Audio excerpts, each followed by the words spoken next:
Bonjour à tous et bienvenue dans un nouvel épisode de l'art de gérer son temps. Aujourd'hui, nous allons plonger au cœur de deux compétences essentielles pour notre épanouissement personnel et professionnel. La gestion du temps et l'intelligence émotionnelle. Alors bonjour à tous, bienvenue dans l'épisode de l'art de gérer son temps. Aujourd'hui, on va faire un lien spécifique entre la gestion du temps et l'intelligence émotionnelle. Donc, on va voir au cours de cette émission, pendant 1 heure, je reçois Gilbert Toulier qui va nous expliquer ce qu'est l'intelligence émotionnelle, parce que c'est quelque chose qu'on entend beaucoup parler. Certains d'entre vous savent ce que c'est, mais ça mérite encore peut-être de la clarification. Donc, je vais laisser Gilbert se présenter. À toi de jouer, Gilbert. Écoute, merci Chris. Bonjour à tous les auditeurs. Je m'appelle Gilbert Toulier, j'ai 58 ans. Mon premier métier à la base, c'est ébéniste. J'adorais travailler le bois.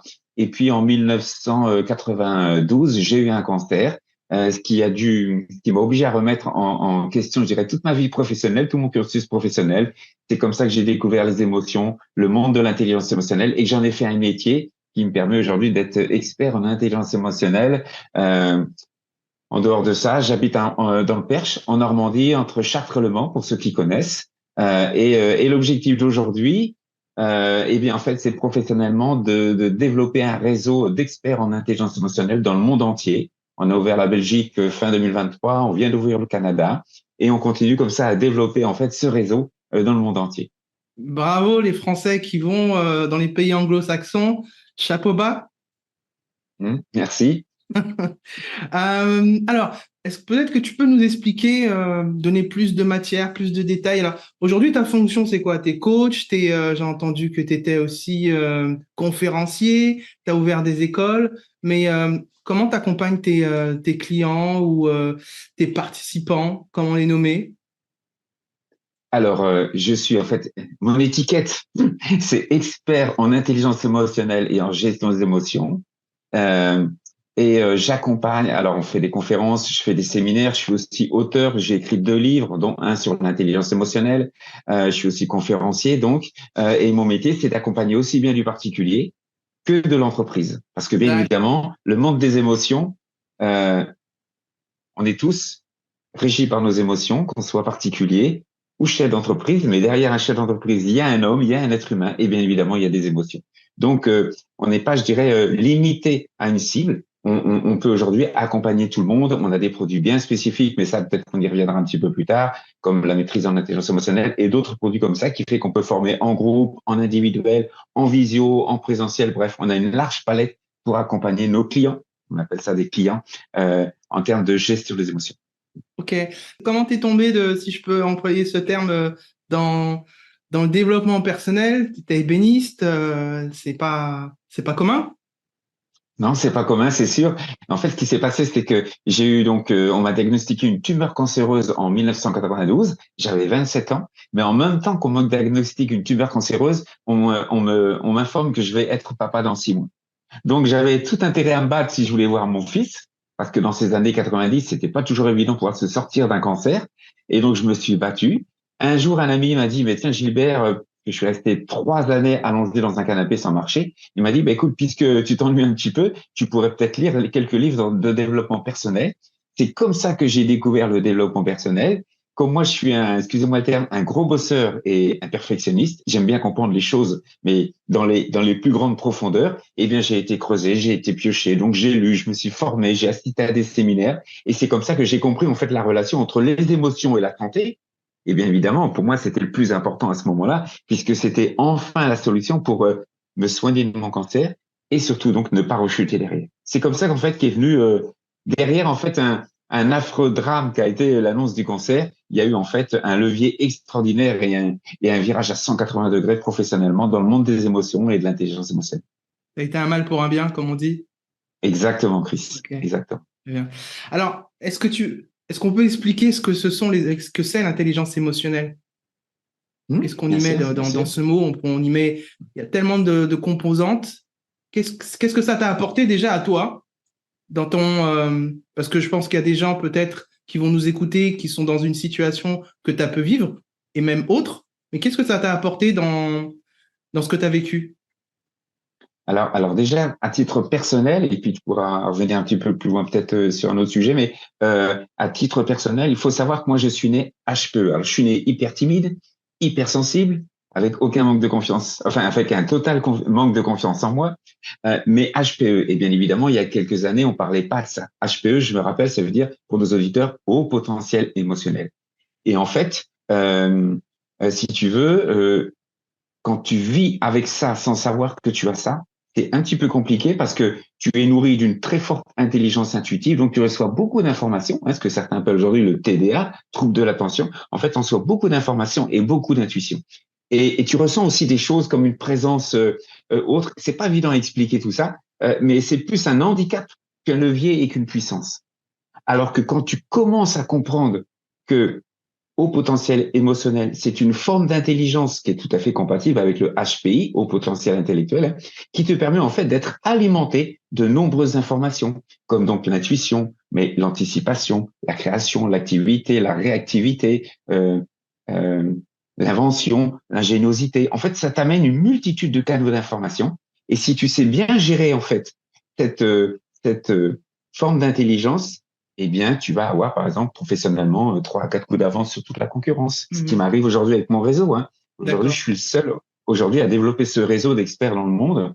Euh, c'est ce genre de bienfait que tu récoltes quand tu développes l'intelligence émotionnelle. Et pour résumer un petit peu ta question, bien en fait, l'intelligence émotionnelle, c'est donc une forme d'intelligence où mieux tu gères tes émotions, plus tu te sens bien, plus en fait tu ouvres un canal qui relie en fait ce qu'on appelle en psychologie le moi et le surmoi. Et entre le moi et le surmoi, il y a ce canal de l'intelligence émotionnelle qui fonctionne que par vibration. Donc, plus tu es dans de bonnes émotions, plus tu émets de meilleures vibrations et plus tu as un retour d'information. C'est un peu comme un va-et-vient, en fait. C'est, moi, j'envoie d'excellentes vibrations parce que je suis dans d'excellentes émotions. Alors, je reçois en échange de multiples informations. Ok. Mais alors, comment on peut Donc, dire c'est pas qu'on ça. est dans de bonnes émotions alors qu'on dit que euh, il y a des bonnes émotions, des mauvaises émotions, et comment identifier que celles qui sont bonnes ou pas bonnes? Parce que pour moi, toutes elles sont bonnes. Il n'y en a pas de bonnes ou pas bonnes, mais c'est qu'est-ce qu'on fait avec ces émotions, c'est de pouvoir les identifier. Dans ce que j'entends, ça me passe, ça me perturbe. D'accord, d'accord. Alors, je vais t'expliquer. En fait, il faut savoir que, bien évidemment, l'être humain vit de multiples émotions. La colère est une émotion, la tristesse est une émotion, la joie est une émotion. Et en soi, je dirais, il n'y en a aucune de négative. Elles sont toutes positives parce que la machine humaine a besoin de tout ce mixte et de toute cette alchimie émotionnelle pour fonctionner, euh, je dirais, dans la vie de tous les jours. Maintenant, il y a un mécanisme qui vient se greffer sur ça, qu'on appelle la loi d'attraction.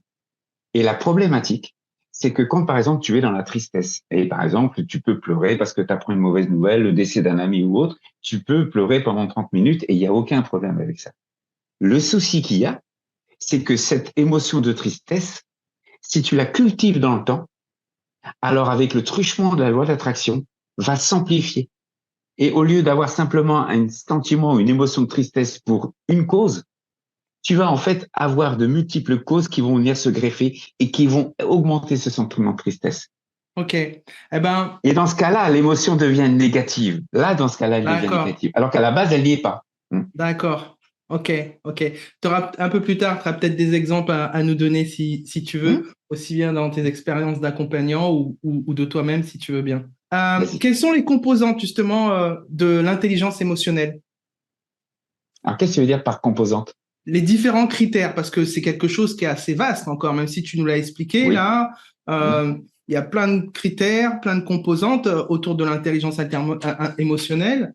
Euh, je peux y mettre par exemple l'empathie, je peux y mettre l'écoute, je peux y mettre les relations interpersonnelles et ainsi de suite. Qu'est-ce que tu pourrais OK. compléter, tu vois, si je dis juste, hein, est-ce que je dis Hum. jusque-là, parce que là, Déjà, je suis tu dis face à un juste, expert quand même. tu dis entièrement juste Christ. On va juste développer un petit peu plus, mais Bien les sûr. premières pistes sont bonnes. En fait, le premier bienfait de l'intelligence émotionnelle, c'est celle qu'on connaît tous, notamment les femmes, d'accord, qui est l'intelligence intuitive. Et souvent, pour les femmes, on parle d'intuition féminine. Donc, c'est pour ça que pour les femmes, ça résonne beaucoup plus que pour les hommes actuellement, ce terme d'émotion. Mais la première information, le premier canal d'information le plus important, c'est l'intelligence intuitive. Maintenant, il y a aussi un autre canal qu'il faut pas oublier parce qu'on vit tous grâce à ça, c'est le canal énergétique. Parce que, messieurs, toute l'énergie que l'on reçoit qui nous permet de vivre vient de cette intelligence émotionnelle. Il faut savoir qu'on est NAIT, on est avec l'intelligence émotionnelle. À d'autres canaux viennent se greffer. L'intelligence relationnelle. Et c'est pour ça qu'on parle aussi de soft skills, l'empathie, la bienveillance, l'écoute. Il y a aussi l'intelligence, je dirais, collective, l'intelligence, c'est ce que je parlais tout à l'heure, l'ingéniosité. C'est-à-dire que quand tu reçois régulièrement des informations intuitives, tu vas aussi avoir des flashs qui vont te faire, par exemple, apparaître une idée nouvelle. Tu vois, par exemple, un fabricant de baskets peut être en train de chercher dans son bureau d'études l'idée géniale, l'idée novatrice, et puis d'un seul coup, il va recevoir un flèche, il va avoir une basket dans sa tête, et il va la dessiner, et ça va être la basket de la décennie. C'est ce que tu appelles l'information intuitive?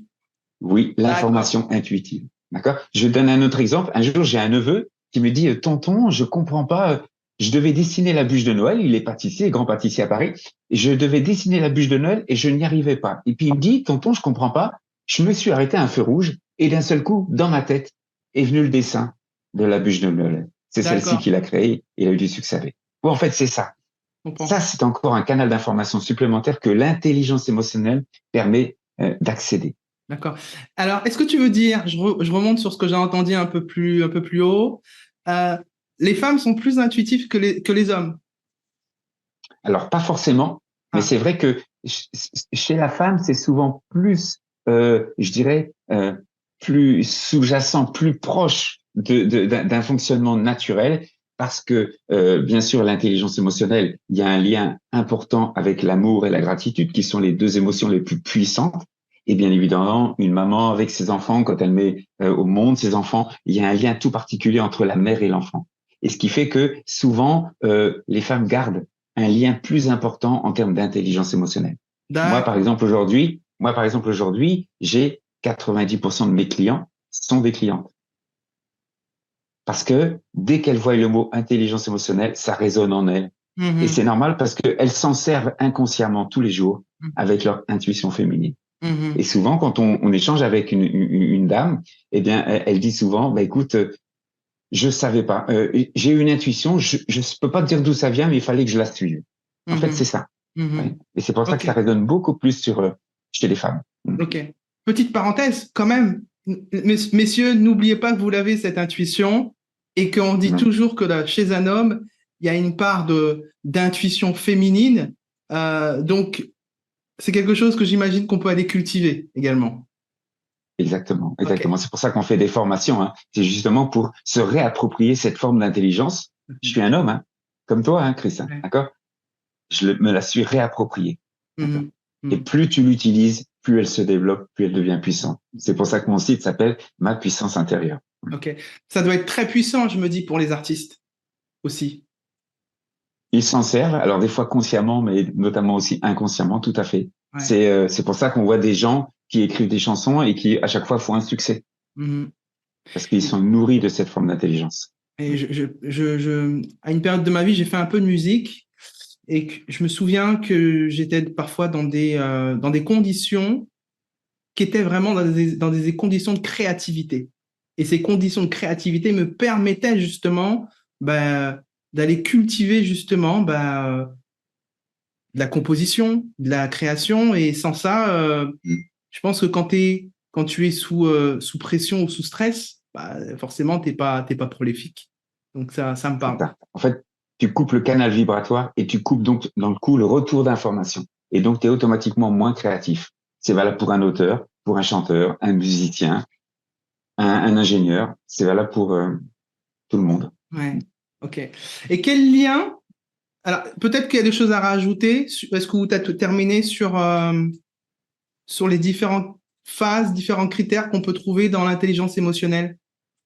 Oh, il y en a encore sûrement plein d'autres, hein, parce que je dirais, c'est la pointe de l'iceberg dont on parle là. Hein. Il y a de multiples autres bénéfices, mais on va pas tous les évoquer là, parce que sinon on pourrait y passer 2 heures, d'accord? Okay, mais bien évidemment, c'est en termes de management, c'est très puissant puisqu'on va ressentir les émotions de l'autre. On est capable de ressentir tout de suite si on doit dire tel ou tel mot, avoir telle ou telle attitude. Ça a une multitude de résonances et de bienfaits. Ouais. C'est le lien que je veux faire avec, par exemple, ce que tu partages, l'empathie. Si on fait le lien entre la gestion du temps et la gestion des émotions, typiquement, une personne, moi, c'est quelque chose que j'ai été cultivé quand je me suis lancé dans le développement personnel. Je me suis musclé justement face à l'intelligence émotionnelle. J'avais une forme d'empathie, mais c'était pas forcément la même. Aujourd'hui, je suis à un autre étage, je dirais. Mais quand tu as ce niveau d'empathie ou à pouvoir identifier ce que peut ressentir une personne en tant que manager, en tant qu'être humain, dans tes relations sociales, eh ben, ça te donne une marge comportementale, surtout en tant que manager. Tu arrives à savoir justement tes collaborateurs, dans quelles conditions ils sont. Parce qu'il y a des personnes qui vont moins parler et d'autres qui vont un peu plus parler, mais celui qui parlera, qui parlera moins, tu arriveras à identifier concrètement ce qu'il a et puis peut-être trouver ce temps d'échange avec lui, ce réconfort à lui apporter ou tout autre, ou même sur une négociation, hein, ça peut venir surtout. Hein. Alors sur la négociation, je trouve que c'est très moi qui suis un ancien cadre commercial, je trouve que c'est très puissant. Parce que dans l'intelligence émotionnelle, le silence, je trouve, donne beaucoup d'informations. Et dans une négo, tu fais la différence. C'est ça. Tout à fait. C'est pour ça que je te disais qu'il y a de multiples bienfaits derrière, cachés, dont on ne peut pas tout évoquer parce que ça serait beaucoup trop long. Mais bien évidemment, dans le commerce, ça a un impact phénoménal. Ouais. Qu'est-ce qu'on peut rajouter encore comme lien qu'il peut y avoir sur la gestion des émotions et la gestion du temps, d'après toi? Eh bien, en fait, si tu veux, il faut savoir que quand tu es dans une parfaite gestion des émotions et donc dans une très bonne intelligence émotionnelle, en fait, la vie a une capacité de fluidifier les choses. C'est-à-dire que souvent, on se bat pour des problèmes. On nous arrive des situations qui sont compliquées à vivre. Ça, c'est quand tu es dans de mauvaises émotions, parce que bien évidemment, comme on le disait tout à l'heure, la loi d'attraction fait que plus tu as de problématiques, plus tu vas en attirer, donc tu vas passer de temps à gérer ces problématiques. Alors que quand tu es intelligent émotionnellement et que tu utilises cette intelligence émotionnelle, eh bien en fait, comme tu es capable d'anticiper tout ce qui peut arriver, un conflit, un mauvais devis, un mauvais client, on peut sentir tout ça, un mauvais coup, hein, ça arrive. Eh bien en fait, tu verras que toutes tes problématiques en fait s'envolent, je dirais, assez facilement. Et ce que certains pourraient avoir à affronter, comme par exemple une montagne, eh bien ça va se transformer en une taupinière. Et bien évidemment, quand tu sais que tu t'affrontes à un problème qui est une montagne, en plus tu sais pas ce qui se passe derrière, quand tu affrontes une taupinière, tu l'affrontes pas, tu l'enjambes, tu continues et tu vois toujours ton chemin, ta route, ton tracé. Donc en fait, tu perds pas ton cap. Donc bien évidemment, en termes de gestion du temps, c'est un gain de temps énorme. Donc c'est bien. Ouais, c'est quand tout à l'heure tu parlais de côtoyer quand tu es manager et autres, quand tu salues tous tes salariés le matin et que tu sais exactement comment va un tel ou va un tel, si tu sens qu'il y en a un qui va pas bien, tu lui dis viens 5 minutes dans mon bureau, mais ça coûte beaucoup moins cher en temps que de régler un conflit qui peut, excuse-moi, pourrir une boîte, ou un service complet. D'accord. Donc en termes de gestion du temps, et puis si tu veux, tu reçois tellement d'intuition que tu sais à l'avance ce qu'il faut faire. Donc c'est un gain de temps phénoménal. C'est pour ça que moi c'est pour ça que j'ai toujours eu plusieurs sociétés, parce que et d'ailleurs souvent un hypersensible, HPE est souvent hyperactif, parce qu'on est capable de gérer plusieurs activités en même temps, alors d'autres en 8 heures ont du mal à faire une journée normale. Donc c'est assez impressionnant en fait, tous les canaux dont on bénéficie. Ok. Est-ce qu'on peut dire, c'est de ce que j'entends aussi et de ce que j'identifie, c'est que ça vient développer aussi ta confiance en toi. Je dis oui, bien évidemment, ça joue sur la confiance en toi parce que quand tu sais que tu es guidé de la sorte et que tu sais que de toute façon, même si tu es un moment de temps, tu as un blanc, tu as un trou, tu sais pas quoi faire, tu sais pas comment te dépatouiller d'un sujet, on va te fournir une information et que tu vas pouvoir rebondir. Et toi, moi, j'ai vu que ça pendant mon cancer, pendant mes 2 burn-out, je savais exactement ce qui se passait, pourquoi ça se passait et je savais déjà ce qui allait se passer derrière. Bien évidemment, quand tu sais que t'es pas tout seul à affronter ce genre de choses, en termes de confiance en soi, et dans le coup, en la vie, c'est quand même beaucoup plus facile. Donc, excuse-moi, dans le coup, ça va impacter, par exemple, la prise de parole en public. Hein, on parlait de professionnel tout à l'heure. Bien évidemment, quand tu as confiance en toi, tu prends plus facilement la parole en public. tu as plus de charisme, les gens écoutent plus ton message, donc tu peux passer plus de messages. Ça a beaucoup d'impact. On parlait oui, de la confiance en soi. Je trouve qu'aussi sur la confiance en soi, ça va nous apporter aussi dans la communication ce qu'on appelle l'assertivité. Et l'assertivité, est-ce qu'on peut dire que c'est une composante, c'est une composante de l'intelligence émotionnelle? Je vais expliquer ce que c'est que l'assertivité. C'est de pouvoir respecter la parole de l'autre tout en respectant sa parole, ce qu'on a à dire, mais en s'affirmant. C'est juste? Tout à fait, Ok. tout à fait. Et Alors, est-ce qu'on peut dire que justement l'assertivité, c'est un critère de l'intelligence émotionnelle? c'est un des bienfaits supplémentaires, bien évidemment, parce que quand tu ressens l'autre et les émotions de l'autre, tu peux bien évidemment adapter ton discours sans pour autant perdre ton discours et le message que tu dois faire passer. Donc, bien évidemment, tu vas choisir chaque mot. Tu peux avoir deux personnes l'une après l'autre. Tu vas utiliser des mots différents, mais n'empêche que le message peut passer. Ok. Donc oui, c'est encore un atout supplémentaire. Ok. Donc ça, typiquement, moi, je le mets dans la gestion du temps. C'est ultra important parce que une personne qui veut devenir leader de lui-même, leader de son temps, c'est important qu'il aille développer justement ses compétences parce que il y a des personnes qui globalement dans leur quotidien professionnel et puis autre, hein, ça, on s'arrête pas dans l'environnement professionnel, mais je parlais un peu plus spécifiquement dans l'environnement professionnel, lorsqu'elles communiquent, eh ben, ça peut manquer d'assertivité, de clarification, et il y a de la technique à avoir là-dessus. Donc, ce que je dirais toujours, c'est chercher à vous développer sur le sujet en termes de gestion du temps. Vous allez encore faire la différence. Des fois, quand on va déléguer une tâche, on a l'impression d'avoir été clair, mais quand ça dépend dans les environnements dans lesquels on va travailler, dans des situations d'urgence, ben finalement, la chose qu'on attendait sur une tâche ne correspond pas réellement à ce que la personne avait entendu. Donc, c'est important de développer ses compétences en communication et en assertivité. Ça, vous allez vous permettre de faire la différence là-dessus sur votre gestion du temps. Autre chose que je peux voir aussi tu en as un peu parlé, c'est l'intuition, mais dans l'intuition, ce que je peux rajouter, c'est peut-être aussi sa flexibilité comportementale. Ça va avec l'intuition, ça t'apporte aussi une certaine marge comportementale à pouvoir t'adapter à différentes situations, si je peux dire juste.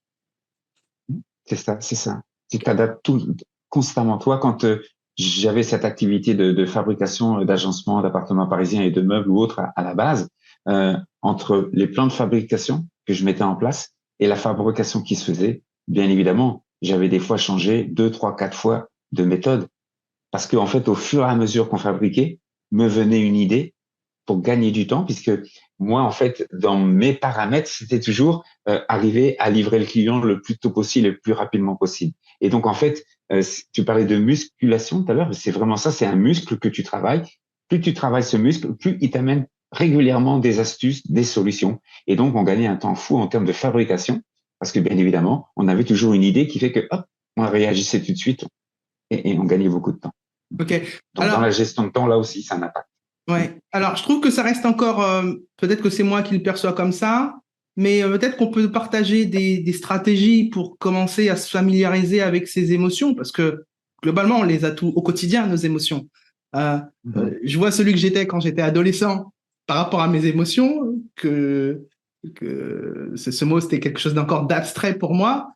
Mais ça m'a permis d'être un peu maître de mon véhicule, maître de moi-même aujourd'hui, de pouvoir identifier ses émotions. Aujourd'hui, toi, comment tu fais? Ce serait quoi ta préconisation par rapport à soi et ses émotions pour apprendre à vivre avec et à les identifier? Alors, c'est un travail de chaque instant, mais qui est passionnant parce que quand tu sais derrière tout le retour positif que tu peux avoir, c'est passionnant. Moi, je dirais que le mot d'ordre, c'est d'être capable de ressentir, je dirais, chaque jour, le matin quand on se lève, à n'importe quel moment, est-ce que moi, Chris, est-ce que moi, Gilbert, je suis en ce moment dans de bonnes émotions? Est-ce que je me sens bien? Est-ce que je me sens heureux? Ou est-ce que je sens qu'il y a un petit truc qui va pas? Si je sens qu'il y a un petit truc qui va pas, je suis un peu en colère, un peu en tristesse, que ouais, je me sens pas trac, ça veut dire que là, je suis pas dans de bonnes émotions. Si je suis pas dans de bonnes émotions et que je reste dans ces émotions-là, alors je vais attirer plus de soucis, plus de tracas. Et donc, en fait, je dirais que le leitmotiv, c'est être toujours dans de bonnes émotions. Et dans ce cas-là, ça veut dire qu'on doit acquérir un outil qui est en fait le fait de pivoter ses émotions, savoir switcher une émotion. Moi, on m'a appris ça il y a 25 ans. J'étais en train de me battre contre le cancer et un de mes mentors me disait, Gilbert, le jour où tu seras capable de changer d'émotion en un claquement de doigts, tu verras que ta vie aura changé. J'ai jamais oublié cette phrase, hein, c'était il y a 25 ans. Et j'ai travaillé pour ça. Et aujourd'hui, c'est vrai que avec les outils qu'on développe dans nos formations et dans nos accompagnements, on permet à quelqu'un, en fait, qui se sent pas bien. Et c'est normal, on n'est pas des machines, on est des êtres humains. On peut se réveiller un matin avec de mauvaises émotions, on se sent pas bien, et de faire, allez, aujourd'hui, ça va être une journée extraordinaire.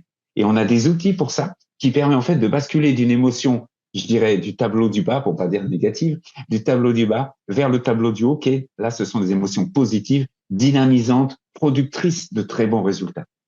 Ok. Donc, si je disais s'il fallait avoir juste une tâche par jour, c'est faire attention d'être toujours dans de bonnes émotions. Et si je me sens pas dans de bonnes émotions, je ne culpabilise pas, c'est normal. Par contre, je dois apprendre à switcher en un claquement de doigts pour repasculer dans de bonnes émotions. Ok. Est-ce que c'est pour basculer dans de bonnes émotions, moi j'identifie qu'est-ce qui se cache comme besoin derrière cette émotion? C'est ce que tu appelles switcher, c'est ça? Ou pas du tout? Vas-y, essaie de Je vais développer. développer un peu plus, que je Ouais, réponde bien à ta question, parce que c'est très subtil tout ça, donc c'est pour ça que je ouais, préfère avoir un peu plus d'éclaircissement. bien sûr. Parce que globalement, quand tu es en colère, pour moi, c'est tout à fait légitime que je peux vivre la colère ou que je peux vivre la tristesse. Mais derrière la colère et la tristesse, derrière une émotion, il y a toujours un besoin. Donc, si je suis en colère, c'est que j'ai un besoin que je dois identifier. Et moi, c'est comme ça que je vois c'est comme ça que je le comprends de ce que tu expliques. C'est d'où vient ce switch. Parce que si je suis triste suite à un deuil, bah, c'est un petit peu difficile que si c'est une personne qui était proche de moi, de ce que je me dis, hein. Si c'est une personne qui était proche de moi, je peux pas switcher du jour au lendemain. Mais par contre, qu'est-ce que j'avais besoin à ce moment-là? Ben, si c'est un deuil, ben, c'est que je vais peut-être pas, j'avais besoin d'être toujours en connexion avec cette personne. Je suis triste parce que c'est la personne, je la reverrai peut-être pas d'aussitôt. Voilà, c'est ça que je vais expliciter. Est-ce que c'est juste? Alors, je vais essayer de l'éclaircir un peu différemment, et je vais donner un exemple concret qui est le mien, que j'ai vécu il y a pas longtemps, parce que malheureusement, c'est les choses qui arrivent. Ma mère a été diagnostiquée Alzheimer. On a été obligé de la placer dans un centre. Et si tu veux, pour moi, faire ça, mettre ma mère dans un centre Alzheimer, ça a été très difficile. Mhm. Mon père était là, il fallait bien que je garde l'attitude, d'accord? Et c'était pourtant pas facile. Je suis sorti du centre Alzheimer, j'ai raccompagné mon père, je suis monté dans ma voiture et j'ai pleuré pendant 30 minutes. Est-ce qu'il y avait un besoin derrière tout ça? Je ne sais pas. Moi, j'avais juste besoin d'évacuer mes émotions. Alors, j'ai pleuré pendant 30 minutes parce que ça m'a fait du bien, d'accord? Et puis, ça m'a vidé de ce que j'avais besoin de vider comme peine, et de voir cette étape-là. Tu sais elle est irréversible, cette étape. Donc, bien évidemment, ça cause de la peine. Est-ce qu'il y avait un besoin, mais en dehors du besoin de pleurer et d'évacuer? Peut-être. Mais par contre, ce que je sais faire, et entre parenthèses, je n'avais pas le choix de le faire, c'est que moi, une demi-heure après, j'avais une visio, j'avais un accompagnement en visio d'une heure, et que là, je n'avais pas le choix que de me remettre dans de bonnes émotions pour le respect de mon client, parce que mon client paye sa séance, il a le droit d'avoir le meilleur de Gilbert. Et donc, en fait, j'ai pleuré pendant 30 minutes dans ma voiture, tout seul. Et après, je me suis dit, allez, maintenant, il faut y aller, il faut rebondir, parce que tu as un client qui t'attend. Et lui, il doit avoir le meilleur de toi. En fait, ça sert à ça, le switch. Ça sert à ça, la capacité à changer d'émotion, d'une émotion de tristesse, par exemple, à une émotion de joie, de bonheur. Parce que moi, quand je fais une vidéo, je suis heureux. Quand je fais un accompagnement, je suis heureux parce que je suis en train de transmettre tout ce que j'ai de bon au fond de moi, tout ce qui m'a permis d'avoir une vie extraordinaire aujourd'hui. Donc, je sais pas si ça explique un petit peu et ça répond à ta question, mais j'essaie de te donner, voilà, à travers un exemple concret que d'autres personnes vont peut-être pouvoir assimiler aussi. Oui, j'y mets, en fait, comment je l'interprète, ton partage, c'est d'accueillir ces émotions, comme tu l'as dit un peu Mhm. plus tôt, et c'est ce que tu as fait. Simplement, tu veux pas refouler une émotion, mais c'est de te connecter avec, quoi qu'il arrive, te connecter avec Mhm. ce qu'elle te dit, en fait, ton émotion, et de l'accepter. Euh, Sinon, effectivement, comme on explique, ça perdurera ainsi de suite, quoi. C'est simplement le langage avec soi-même. On n'est pas forcément habitué à se connecter avec son intérieur, avec son soi. Mais c'est ce qu'il faut, Tout à fait. c'est ce Tout à qu'il faut fait. faire. Mm. Ouais. Tout à fait. Et c'est là qu'il faut pas que les gens culpabilisent parce qu'en fait, on nous a appris ça nulle part. Nos parents nous ont pas appris ça. À l'école, on nous apprend pas ça. Dans une école de commerce, on t'apprend pas ça. Mm. Donc, bien évidemment, on peut pas savoir le faire. Et donc, il n'y a pas à culpabiliser par rapport à ça. Par contre, il y a un intérêt certain à l'apprendre parce que, bien évidemment, derrière, on vit totalement différemment quand on gère très bien ses émotions, qu'on les maîtrise et, euh, euh, et qu'on puisse aller dans le haut, dans le bas très facilement, passer d'un état à l'autre très facilement. Bien évidemment, c'est un plus énorme. C'est un Ok. plus énorme. Ça, tu vois, moi, du peu que j'entends là, c'est un peu plus facile pour moi pour nous de pouvoir le dire, mais c'est vrai que je me dis que waouh, le bénéfice que ça peut avoir quand même d'aller développer ce soft skill, cette compétence, euh, c'est vraiment bénéfique. Enfin, moi, je le vois ne serait-ce qu'au quotidien. Dans mon métier, ça facilite. Je dis pas qu'il y a des moments où je ne suis pas en stress, bien sûr. Je dis pas que ou autre, mais ça me facilite dans le quotidien. Euh, dans tous les métiers, j'imagine. Dernièrement, on entendait parler, je sais pas si tu aimes le sport tel que le foot. Oui, oui, Et j'adore tous les sports. ok. Et dernièrement, j'entendais dans le foot, ils disaient, oui, les footballeurs français sont pas très efficaces pour tirer les séances de tir au but. Ouais, Ça te parle, ça? oui, ça me parle, oui, j'ai vu ça. Et ils ont mis justement cette notion de gestion des émotions, mais complètement, quoi. Après, c'est vrai qu'il y a d'autres techniques qui viennent derrière, mais c'est sûr, quand tu as des forts enjeux, un fort enjeu, c'est quelque chose qui est, c'est pas le même pour tout le monde, mais quand tu as de forts enjeux, bah ouais, si t'es pas familiarisé avec tes émotions, ça devient compliqué là. Tu te laisses submerger et guider C'est par ça, tes émotions c'est ça. et t'es plus maître de toi-même. C'est exactement ça. C'est exactement. C'est pour ça que ça a de multiples bienfaits de travailler en fait ce sujet-là et Mm, de se former sur ce sujet-là. mm. Est-ce que sur la prise de décision, ça peut être quelque chose de bénéfique aussi? Oui, automatiquement aussi parce que sur la prise de décision, en fait, tu sais instantanément à travers ton intelligence intuitive la décision que tu dois prendre. Toi, par exemple, moi, je saluais toujours mes salariés tous les matins qui partent à 8 heures ou des fois ils partaient en pause à 6 heures du matin. Je me levais, j'allais les voir, je passais dans l'atelier. Et en fait, à chaque fois qu'on me disait, tiens, Gilbert, là, on aurait besoin d'une machine, on aurait besoin de telle ou telle chose, je savais à l'instant T si je devais dire oui ou non. Mhm, Je mhm, savais s'il fallait cette machine-là ou pas. Parce que, en fait, tu es nourri d'informations. mhm. Donc, bien évidemment, sur la prise de décision, toi, je pensais un peu à cet exemple-là pendant que tu parlais du sport, parce que je pensais à la gestion de conflit. Bien évidemment, pendant un conflit, tu dois avoir une capacité à réagir très vite, à prendre une décision très vite, à savoir comment atténuer le conflit, comment stopper le conflit. Et ça se ressent. Parce que tu es capable de sentir les émotions de chacun, tu es capable à ce moment-là de dire le mot qui va apaiser, de prendre la décision qui va apaiser, peut-être d'aller boire un café, de pouvoir discuter tranquillement, d'apaiser les choses et d'atténuer des fois un conflit qu'on peut des fois très facilement apaiser simplement parce que par l'écoute, la reco, la bienveillance, on peut apaiser beaucoup de choses. Mhm. Mais tout ça, c'est une question de ressenti, de flair. Toi, si en face, tu mets quelqu'un qui va être plus cartésien, où il va falloir qu'il aille chercher sa notice et son mode d'emploi en 10 points de comment on atténue un conflit, ça va être très compliqué. Tu Mhm. vois. Quelqu'un qui est instinctif, bien évidemment, il sait à l'instant T ce qu'il doit dire, ce qu'il doit faire. Mhm. Ouais. Alors, Bien évidemment, c'est un plus. ouais, j'ai pu remarquer, par contre, des fois, il y a l'amalgame pour certaines personnes, des personnes que j'ai pu accompagner, qui font l'amalgame entre l'intuition et puis, effectivement, comme tu disais, quelqu'un qui est cartésien, il va commencer à intellectualiser et là, elle est plus dans Mm, l'intuition. Donc, l'intuition, c'est ce que mm, tu te dis au fond de toi, de tes émotions, au fond de ton cœur, en fait, sans réfléchir, instantanément, quoi, de façon mm. instinctive. Et je dirais que c'est Instinctif, ouais. important de Mm. pouvoir faire cette distinction à ce que j'ai ressenti, la décision que je voulais prendre. Et dès que je commence à réfléchir, à rentrer dans le mental, là, t'es plus dans l'intuition. Bien sûr, bien sûr. Et là, ça devient très dangereux parce que ton mental va prendre des décisions par rapport à tes pensées et tes croyances. Quand je parle de croyances, je parle pas de croyances religieuses, hein, je parle de croyances de fonctionnement. Ouais. Là, en fait, il y a des filtres qui commencent à se mettre en place et c'est plus du tout la même décision que quand tu écoutes ton cœur où là, il y a une pureté totale puisque c'est ton intuition qui t'arrive en plein cœur. Là, il n'y a pas de filtre, il n'y a rien. Ouais. Donc, bien évidemment, ça donne pas du tout le même résultat. Ouais. Et je prends mon expérience.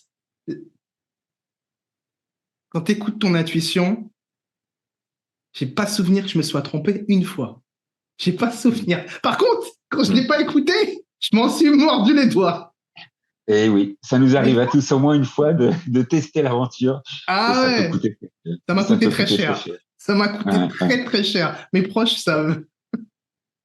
Et en fait, c'est intéressant aussi parce que ça permet de comprendre que l'intuition, c'est aussi un message de la vie qui te guide, qui va t'ouvrir des portes, qui va te fermer certaines portes. Et en fait, comme on nous a pas appris à faire ça, eh bien, on se rend pas compte que des fois que la vie nous prévient, on sent pas bien quelqu'un, bah, faut peut-être pas s'associer avec cette personne. On sent pas un client, bah, faut peut-être pas prendre le marché. Et il y a des choses comme ça.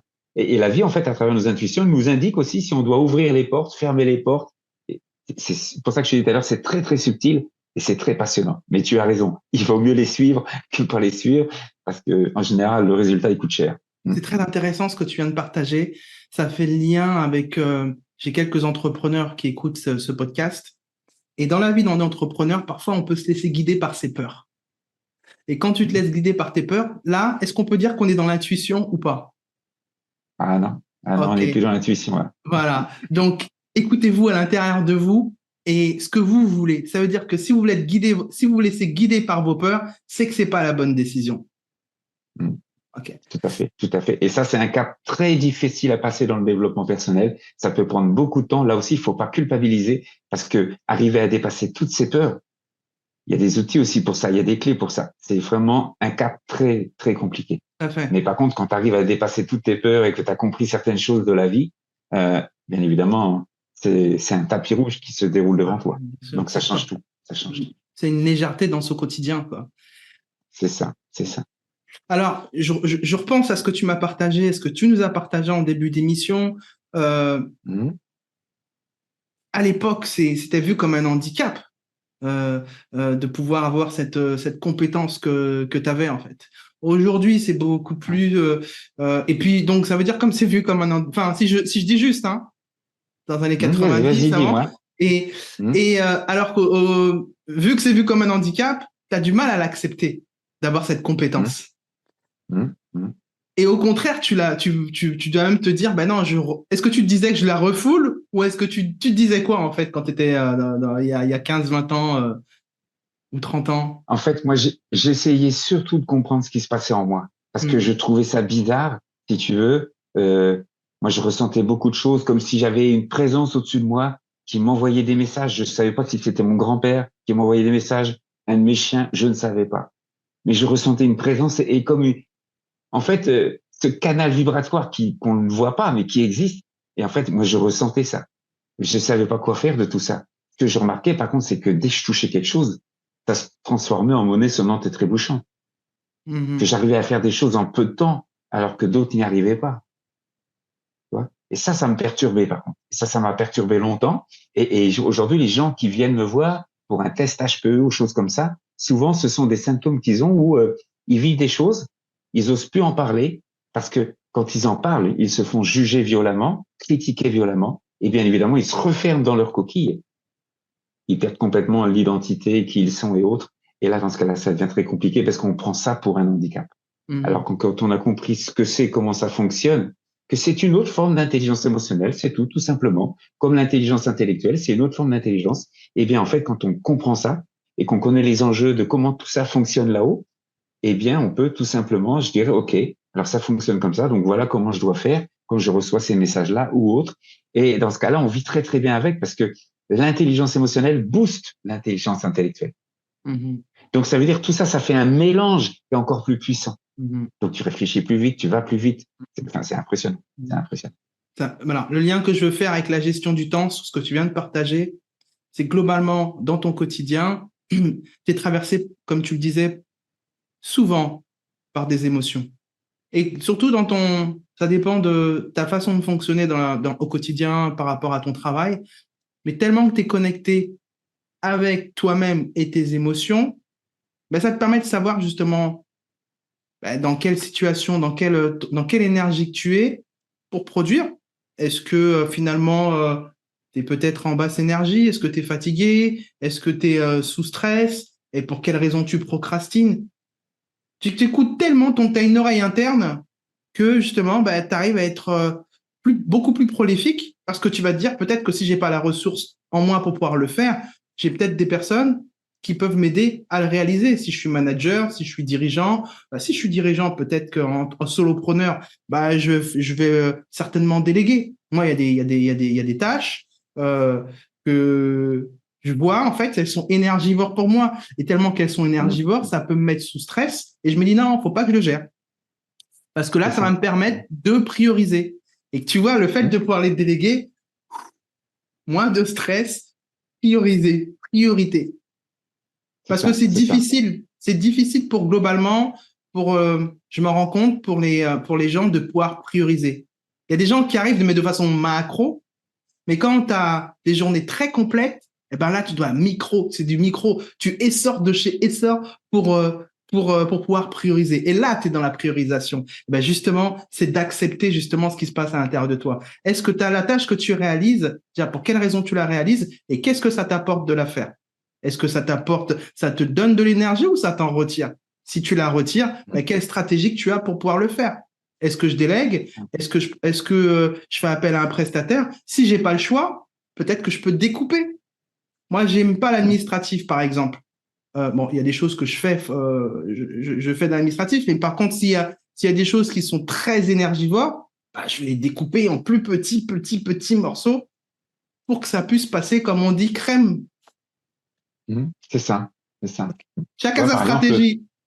Voilà, nous les émotionnels, et il y a peut-être sûrement dans ton auditoire des gens qui sont aujourd'hui, ça résonne tout ce qu'on est en train de dire en ce moment. Et toi, moi qui suis émotionnel, moi, la comptabilité, pour moi, c'est un truc complètement abstrait, même si je suis très bon en calcul mental, mais alors la comptabilité, ça ne m'intéresse pas du tout. Moi, dès les premiers jours où j'ai été à mon compte, la première chose que j'ai fait, j'ai délégué toute cette partie-là, parce que je voyais que j'étais beaucoup plus productif avec mes compétences à produire qu'à aller prendre un samedi matin pour gérer ma compta. Donc, je préférais déléguer ce service-là.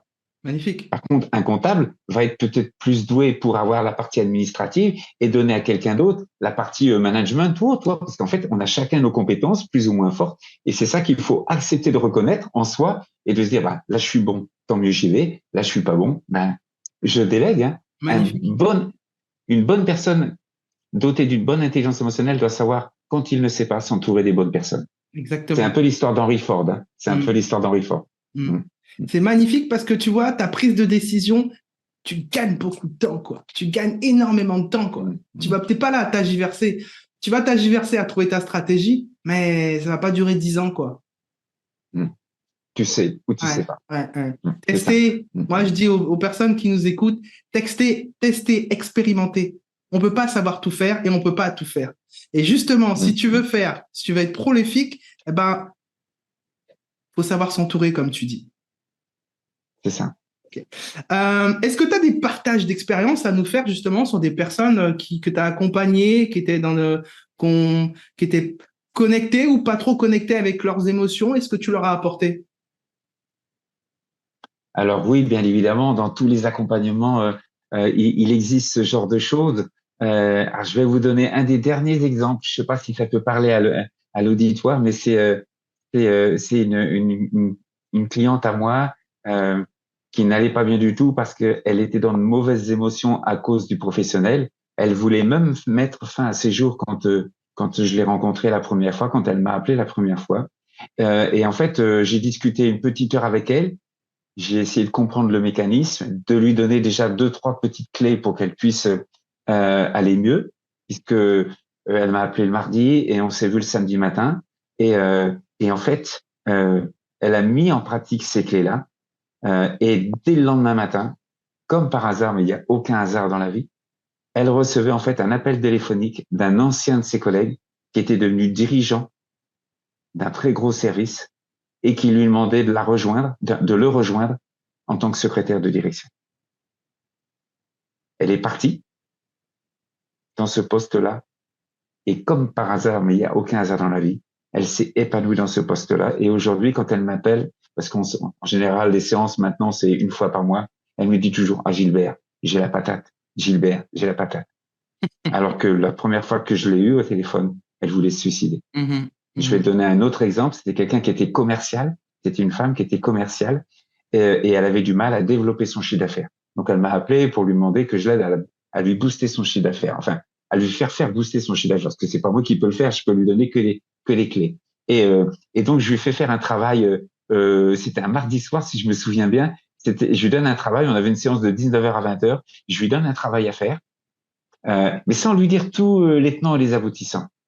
Et je lui dis, faites-moi confiance, on en reparle à la prochaine séance. Et en fait, il n'y a même pas besoin d'aller à la prochaine séance.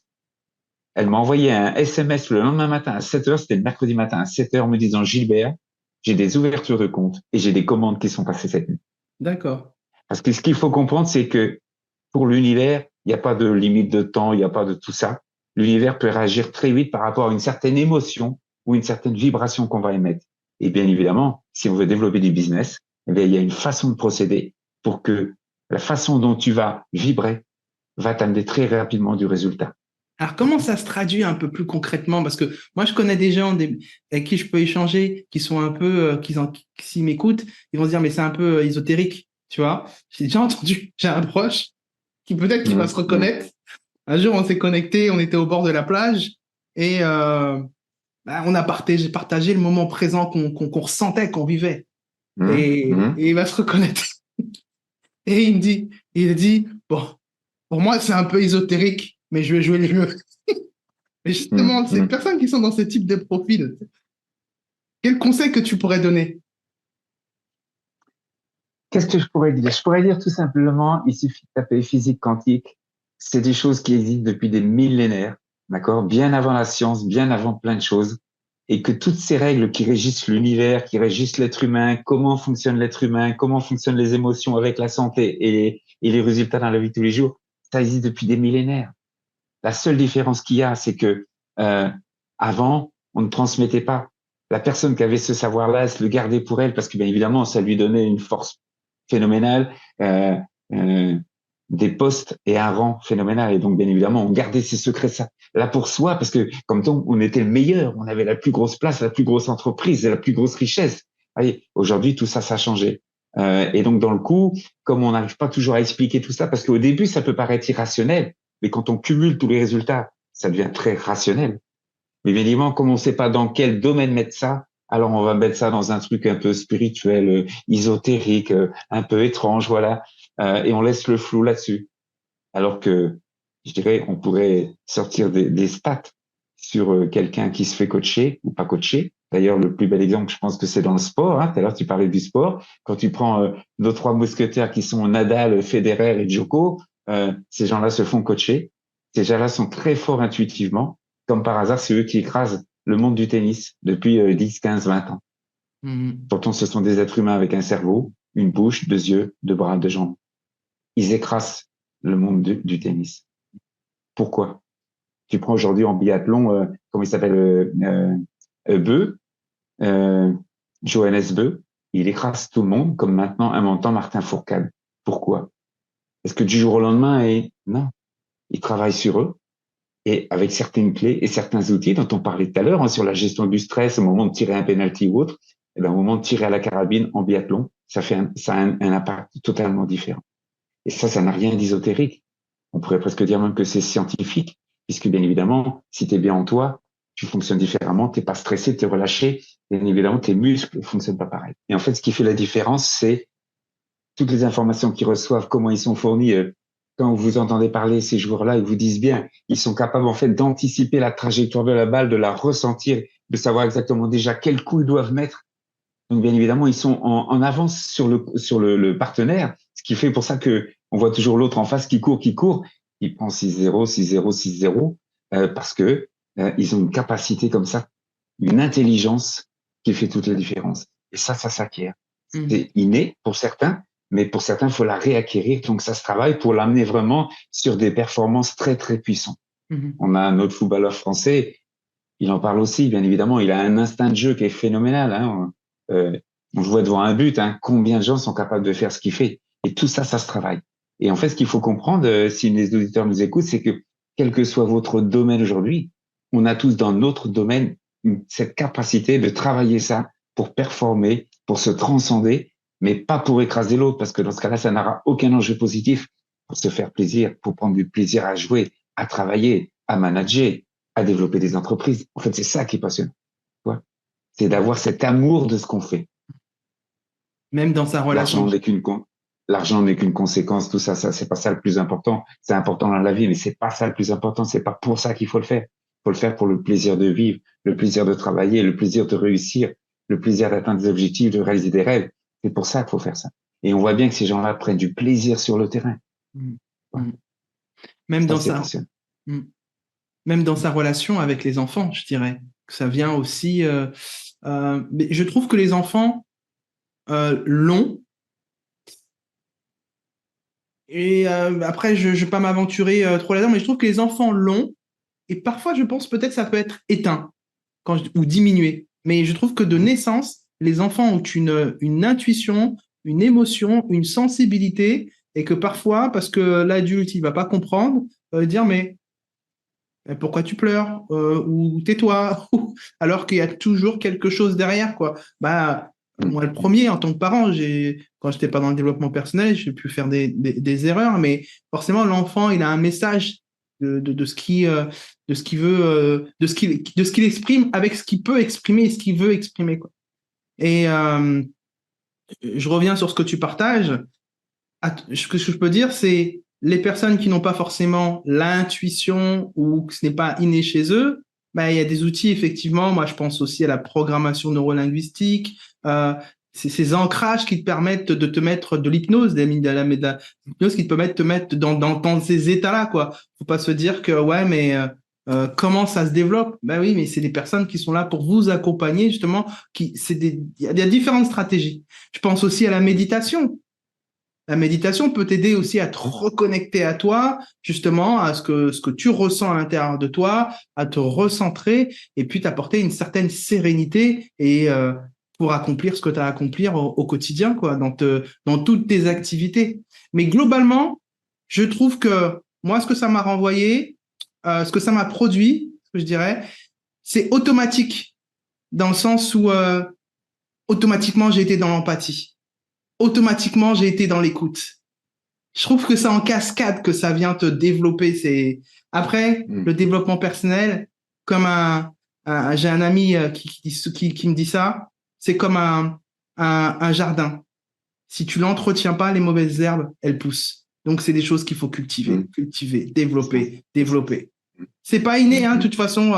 Si tu veux des résultats extraordinaires, ben, faut faire des actions extraordinaires. C'est ça. C'est ça. Et ça C'est se de travaille. l'investissement Ça sur se soi. travaille.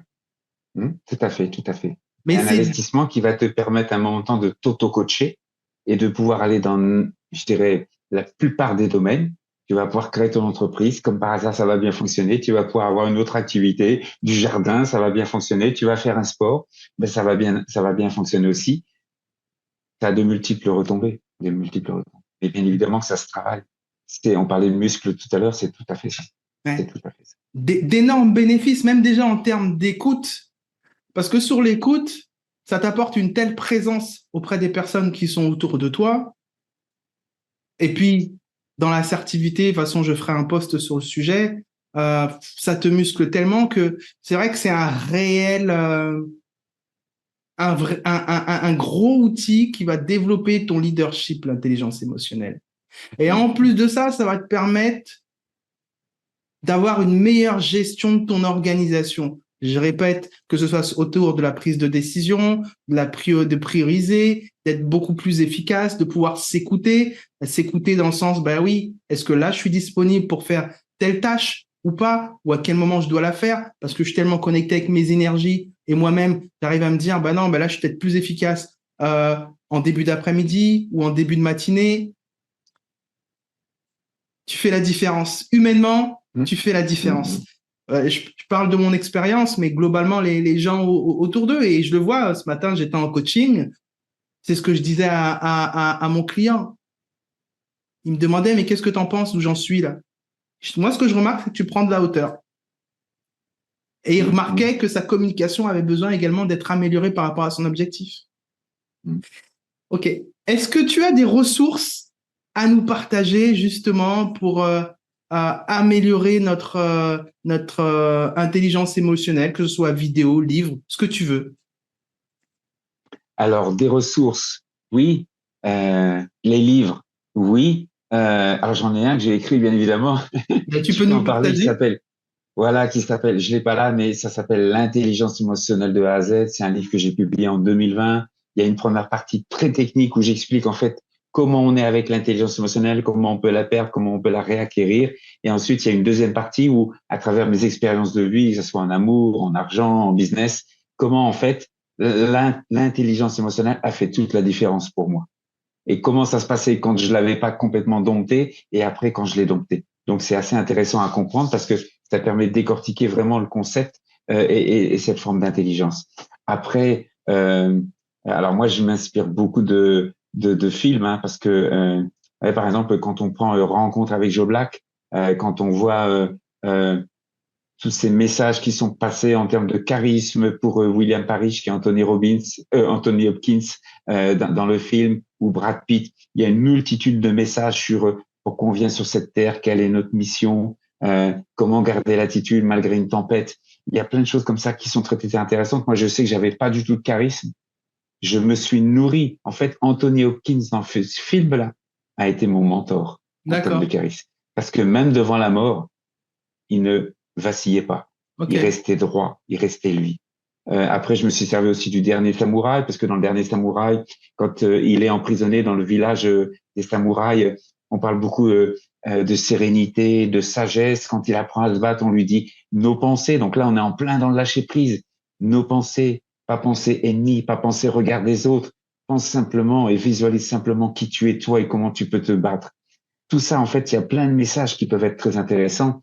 Après, au niveau des livres, il y a plein de livres de développement personnel. Moi, ce que je conseillerais à tes auditeurs, c'est des livres de développement personnel autobiographique, comme par exemple John Lane Smith, son livre, ça s'appelle Réussir à tout prix.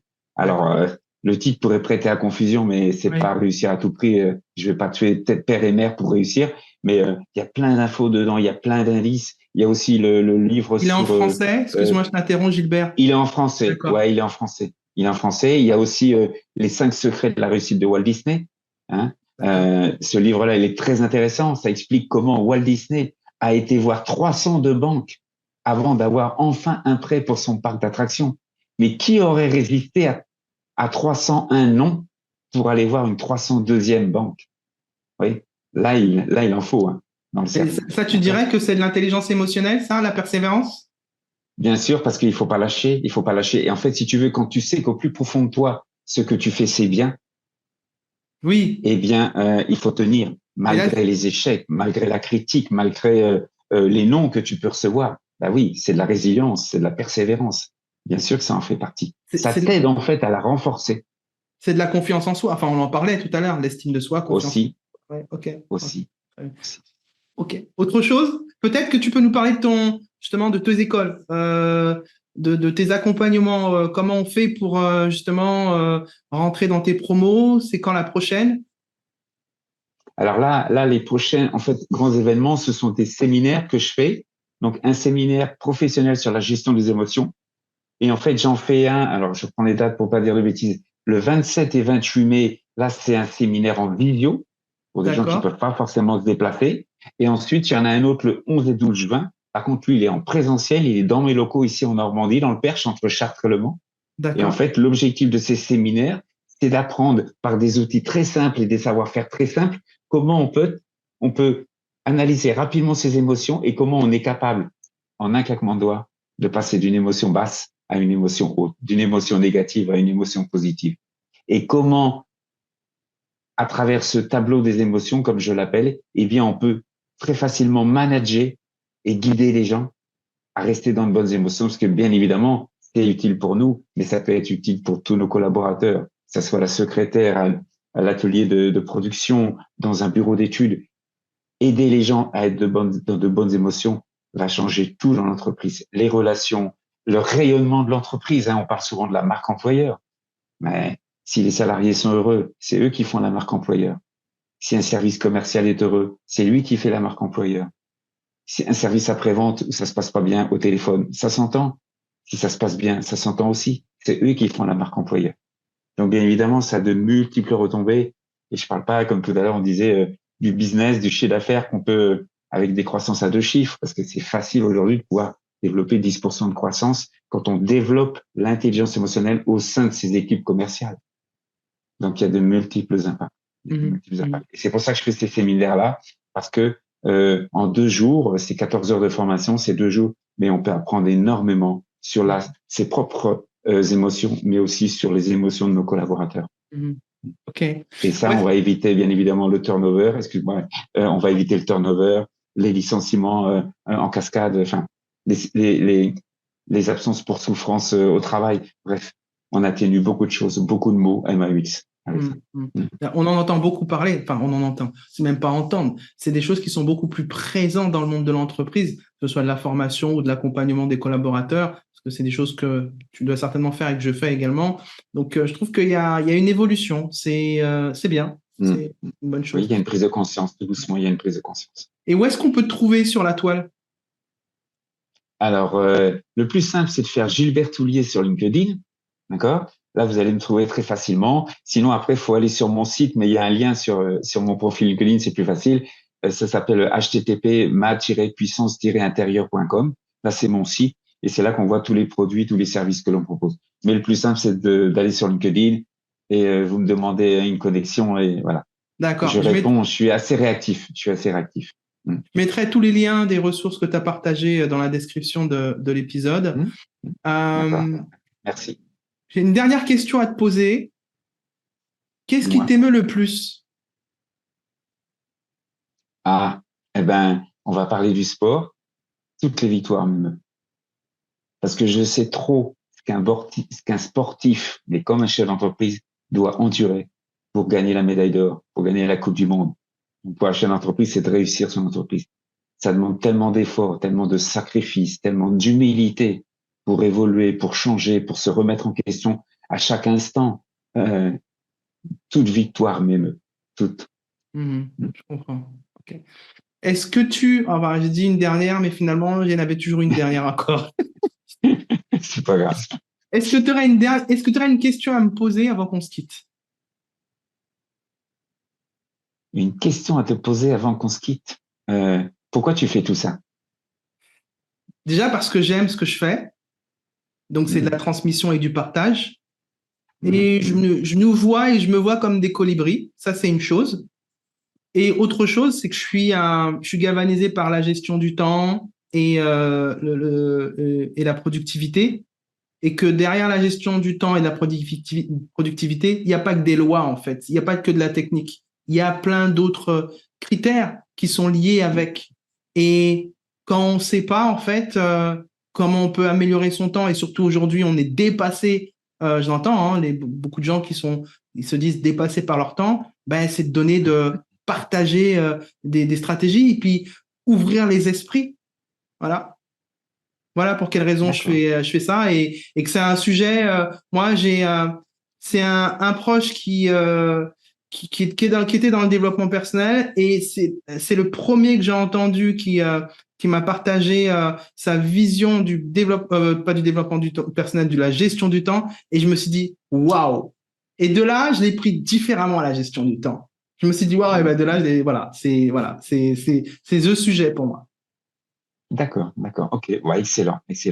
Plus on contribue pour la planète, plus on contribue pour l'être humain, plus ça nous offre une vie extraordinaire.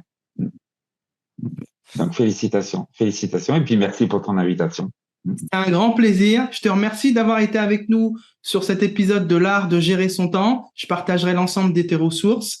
Je vous dis à très bientôt à toutes et à tous qui nous avez écoutés. J'espère qu'on a été utile, que ça vous servira. Ce que je dirais, c'est tester, expérimenter. Un dernier mot, Gilbert? Merci à tous pour votre écoute. Merci à toi pour ton invitation. Et ayez confiance en vous, ayez confiance en la vie et réalisez-vous, parce que c'est le plus beau cadeau qu'on puisse se faire. Et le premier récompensé est toujours celui qui fait le travail. Donc, voilà, investissez sur vous et réalisez-vous. C'est ça le plus important. C'est la fin de cet épisode sur la gestion du temps et l'intelligence émotionnelle. Un grand merci à Gilbert pour sa participation et son expertise partagée aujourd'hui. J'espère que vous avez trouvé cet épisode enrichissant. Si vous avez apprécié cet épisode, pensez à le partager avec vos proches et laisser un avis 5 étoiles et un commentaire sur votre plateforme d'écoute préférée. Ça donne de la force. Restez inspirés, engagez-vous dans l'action et je vous retrouve très bientôt pour un nouvel épisode de l'art de gérer son temps. Prenez soin de vous.